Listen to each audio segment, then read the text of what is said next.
નમસ્કાર દર્શક મિત્રો, હું છું રિપોર્ટર યાસીન બાબોર અને આપ જોઈ રહ્યા છો ફતેપુરા લાઈવ। આજના મહત્વના સમાચારની વાત કરીએ તો સંતરામપુર ખાતે યોજાયેલા રવાડીના મેળામાં સંતરામપુર નગરપાલિકાની ગંભીર બેદરકારી જોવા મળી। દર વર્ષે નવરાત્રિ પહેલાં સંતરામપુર તાલુકાના મુખ્ય મથક સંતરામપુર ખાતે રવાડીનો મેળો યોજાય છે, જે અનુસંધાને આ વર્ષે પણ સંતરામપુર ખાતે રવાડીનો મેળો યોજાયો છે। આ વખતના રવાડીના મેળામાં સંતરામપુર નગરપાલિકાની ગંભીર બેદરકારી જોવા મળી છે।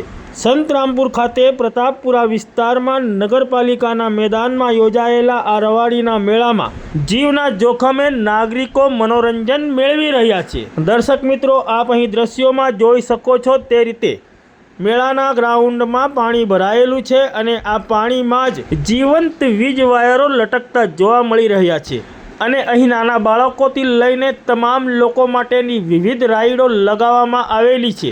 આ તમામ રાઈડો વિદ્યુતથી ચાલે છે અને અહીં નગરપાલિકાના આ ગ્રાઉન્ડમાં પાણી ભરાયેલું છે અને આ પાણીમાં જ વીજ વાયરો પસાર થઈ રહ્યા છે, ત્યારે અહીં શોર્ટ સર્કિટ સર્જાશે તો કેટલા લોકોનો જીવ જશે, ત્યારે આ બાબતની જવાબદારી કોણ લેશે? ત્યારે સંતરામપુર નગરપાલિકા દ્વારા આ બાબતની ગંભીર નોંધ લેવામાં આવે અને આ અંગે યોગ્ય પગલાં લેવામાં આવે તો લોકોને જીવનું જોખમ ટળી શકે તેમ છે।